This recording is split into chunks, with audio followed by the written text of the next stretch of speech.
ஆண்டவராகிய இயேசு கிறிஸ்துவின் இனிதான நாமத்தினாலே இந்த தபசு காலத்தின் 28வது நாளுக்காக ஆண்டவருக்கு நன்றி செலுத்துகிறேன். கர்த்தருடைய நாமத்துக்கு ஸ்தோத்திரம்.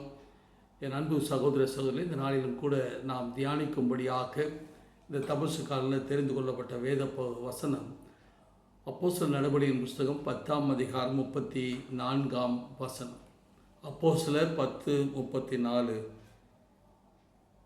அப்பொழுது பேதுரு பேசத் தொடங்கி, தேவன் பட்சபாதம் உள்ளவர் அல்ல என்றார்.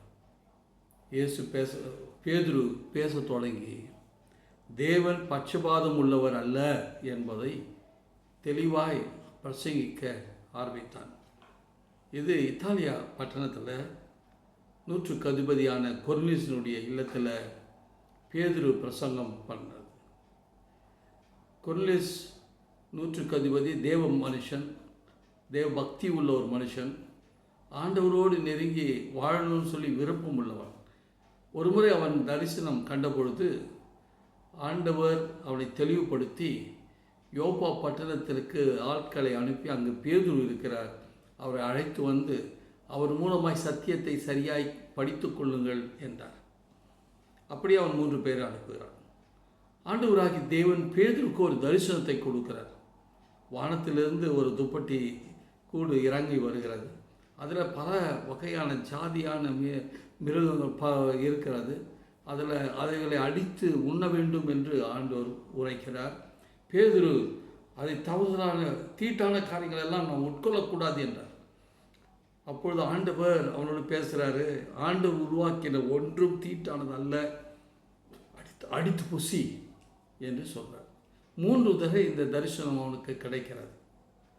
இதை குறித்ததான சிந்தனையில் இருக்கும்பொழுது கொர்னேலியின் மூலமாக அனுப்பப்பட்ட மனுஷர்கள் யோப்பா பட்டணத்தில் பேதுருவை அழைத்து வீட்டில் அவர்களை அழைத்து சொல்கிறாங்க, தேவ மனுஷனாகிய 100க்கு அதிபதி கொர்னேலியுனுடைய எங்களை அனுப்பினார், நீர் வந்து எங்களுக்கு போதிக்க வேண்டும் என்றார். அவர்களோடு எழுந்து போனார். அங்கே போன பொழுது தான் ஆண்டவர் பட்சபாதம் உள்ளவர் அல்ல, யூதர்கள் அல்லாதவர்கள், விருத்த சேதனம் பண்ணப்பட்டவர்கள், விருத்த சேதனம் பண்ணப்படாதவர்கள், இப்படி பாகுபாடு இல்லாமல் எல்லாருக்கும் ஆண்டவர் உரியவர் என்பதை அவன் பேதுரு அறிந்து அறிவிக்கிறவனாக இருக்கிறான். ஆண்டவராகிய தேவன் எல்லோரையும் நேசிக்கிறவர், எல்லோர் மேலும் அன்புள்ளவர். கர்த்தருடைய நாமத்துக்கு ஸ்தோத்திரம். There is no partiality in the presence of God. My dear brothers and sisters in Christ, we are children of God. ஒவ்வொருவரும் இந்த உலகத்தில் படைக்கப்பட்ட அனைவரும் ஆண்டவருடைய பிள்ளைகள். தேவன் மனுஷனை தேவ சாயலாக உருவாக்கினார், படைத்தார் என்று ஆதியாகமத்தின் புஸ்தகம் 1ஆம் அதிகாரம் 26ஆம் வசனம் 27ஆம் வசனத்தை வாசிக்கிறோம். என் அன்பு சகோதரியே, நீ ஆண்டவரால் உருவாக்கப்பட்ட, you are created by Lord. ஆண்டவர் உங்களை உருவாக்கி இருக்கிறார். நீங்கள் இப்பொழுது இருக்கிற இந்த பலவீனம், இந்த வியாதி, இந்த நெருக்கம், இந்த கடன் தொல்லை, இந்த பிரச்சனைகளோடு இருக்கிறவர்களாக ஆண்டவர் உங்களை உருவாக்கல, தேவ சாயலாக உங்களை உருவாக்கினார். தேவனை மையப்படுத்தும்படி, ஆண்டவருடைய நாமத்தை உயர்த்துவதற்காக நீங்கள் உருவாக்கப்பட்டவர்கள். இந்த தபசு காலங்களில் கர்த்தருடைய நாமத்தை ஸ்தோத்திரம். நம்மை ஆராய்ந்து பார்த்து நாம் ஆண்டவருடைய பிள்ளைகளாக ஆண்டவருடைய சாயலில் இருக்கிறோமா என்பதை நாம் உணரணும். நம்ம வாழ்வை சீர்தூக்கி பார்க்கணும். நாம் சிந்தித்து ஆண்டவருக்கு நம்மை அர்ப்பணிக்க வேண்டும். ஆண்டவர் எல்லாரையும் எல்லா இடங்களிலும் அவருடைய கண்கள் உலாவிக் கொண்டிருக்கிறது. அவர் பார்க்கிறார். நீங்கள் நல்லவர்களா, நீங்கள் கெட்டவர்களா என்ற ஆராய்ச்சி அவருக்கு இல்லை. அவர் உங்களை தங்களுடைய பிள்ளைகளாகவே பார்க்கிறார். அவர் மனதுருக்கமுடைய ஒரு ஆண்டவர். மத்தேயு சுவிசேஷம் 9ஆம் அதிகாரம் 36ஆம் வசனத்தில் இயேசு திரளான ஜனங்களை திரும்பி பார்த்தார். திரளான ஜனங்கள், அவர்கள் மெய்ப்பனில்லாத ஆடுகள், வாழ்க்கையில் தொய்ந்து போனார்கள், சிதறடிக்கப்பட்டார்கள் என்பதை கண்டு மனதுருகினார் என்று பார்க்கிறோம். கர்த்தருடைய நாமத்தை ஸ்தோத்திரம். அன்பு சகோதரனே, சகோதரியே, இந்த தியானத்தில் நீங்கள் கேட்கிறதுக்கான வாய்ப்பு பெற்றவர்களாக இருந்தால் நீங்கள் ஆசீர்வதிக்கப்பட்ட you are a blessed people. என் அன்பு சகோதரனே, சகோதரியே, நீங்கள் ஆசீர்வதிக்கப்பட்டவர்கள். ஆண்டவர் உங்களை நேசிக்கிறார். அவர் உங்கள் பலவீனங்களை அறிந்திருக்கிறார், உங்கள் குறைவில் அறிந்திருக்கிறார், உங்கள் தேவைகளை அறிந்திருக்கிறார். உங்களை விடுவிக்க வேண்டும், தப்புவிக்க வேண்டும், வாழ்வளிக்க வேண்டும் என்பதுதான் அவருடைய நோக்கம். இந்த உலகத்தில் இயேசு எதற்காக வந்தார் என்று யோவான் எழுதின சுவிசேஷம் 10ஆம் அதிகாரம் 10ஆம் வசனத்தில் வாசிக்கிறோம். திருடவும் கொல்லவும் அழிக்கிறதுக்கு தான் வருகிறான், ஆனால் நானோ உங்களுக்கு ஜீவன் உண்டாயிருக்கவும் அது பரிபூர்ணப்படுறதுக்காக வந்தேன் என்றார். உங்களுடைய குறைவை நிறைவாக்கணும், உங்கள் தேவைகளை சந்திக்கணும், எழுந்து போன நன்மைகளை நீங்கள் மறுபடியும் பெற்றுக்கொள்ள வேண்டும். நீங்கள் இழந்து போன தேவ சாயலோடு, தேவ மகிமையோடு ஆண்டவருடைய ஆசீர்வாதங்களை சுதந்திரித்துக் கொள்ள வேண்டும் என்பதுதான் ஆண்டவருடைய விருப்பமும் எதிர்பார்ப்புமாய் இருக்கிறார். என் அன்பு சகோதரி, சகோதரி, ஆண்டவர் உங்களை நேசிக்கிறார். அதுதான் நீதிமொழியின் புஸ்தகம் 15ஆம் அதிகாரம் 3ஆம் வசனம் சொல்லுகிறது, கர்த்தருடைய கண்கள் எவ்விடத்திலும் இருந்து நல்லோரையும் தீயோரையும் நோக்கி பார்க்கிறது என்று எழுதுகிறார். அவருடைய பார்வை உங்கள் மேல் விழுகிறது. நீங்கள் அவர் பார்வையில் இருக்கிறீர்கள். ஆண்டவருடைய பார்வை உங்கள் மேல் இருக்கிறது. உங்களை பார்த்து உங்கள் குறைவை நிறைவாக்கும்படி உங்களிடத்தில் வருவதற்கு அவர் விருப்பம் உள்ளவராயிருக்கிறார். 1 கொரிந்தியர் புஸ்தகம் 15ஆம் அதிகாரம் 1 கொரிந்தியர் புஸ்தகம் 13ஆம் அதிகாரம் 10ஆம் வசனத்தில் நிறைவானவர் வரும்பொழுது குறைவெல்லாம் நிறைவாகும் என்று எழுதுகிறார்.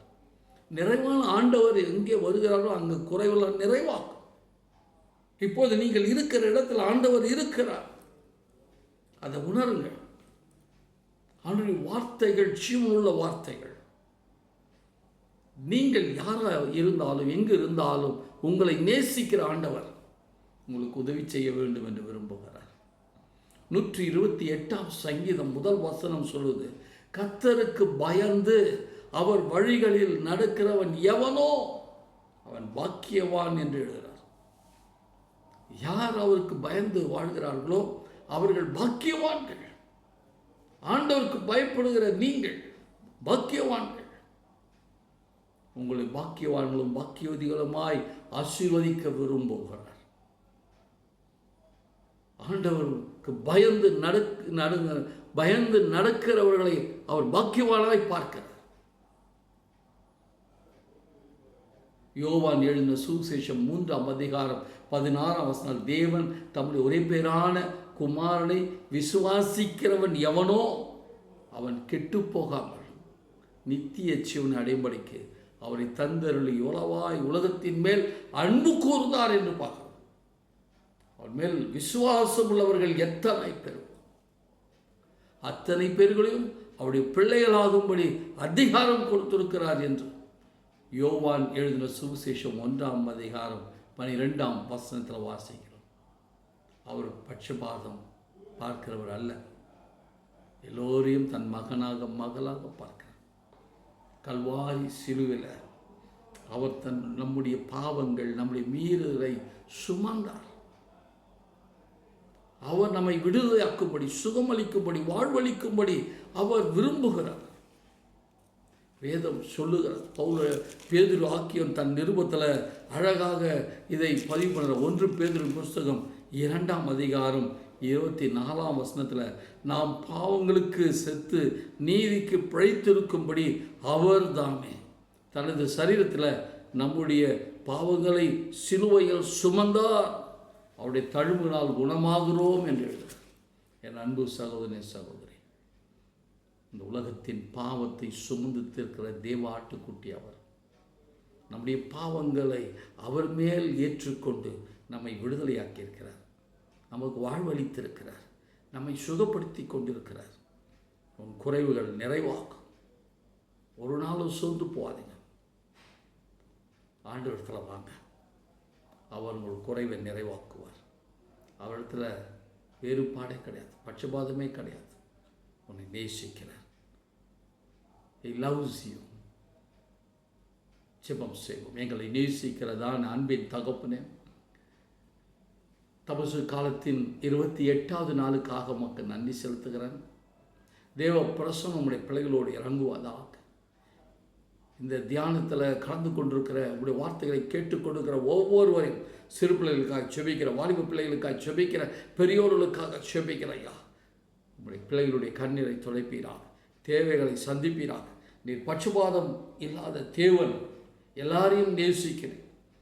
ஆகவே இத்தாலியா பட்டணத்தில் இருக்கிற கொர்நேலியுடைய ஜெபக்கூடுகை, அங்கு கூடி செபிக்கிற மக்களை குறித்ததான கருசனை உம்மிடத்தில் இருந்தது.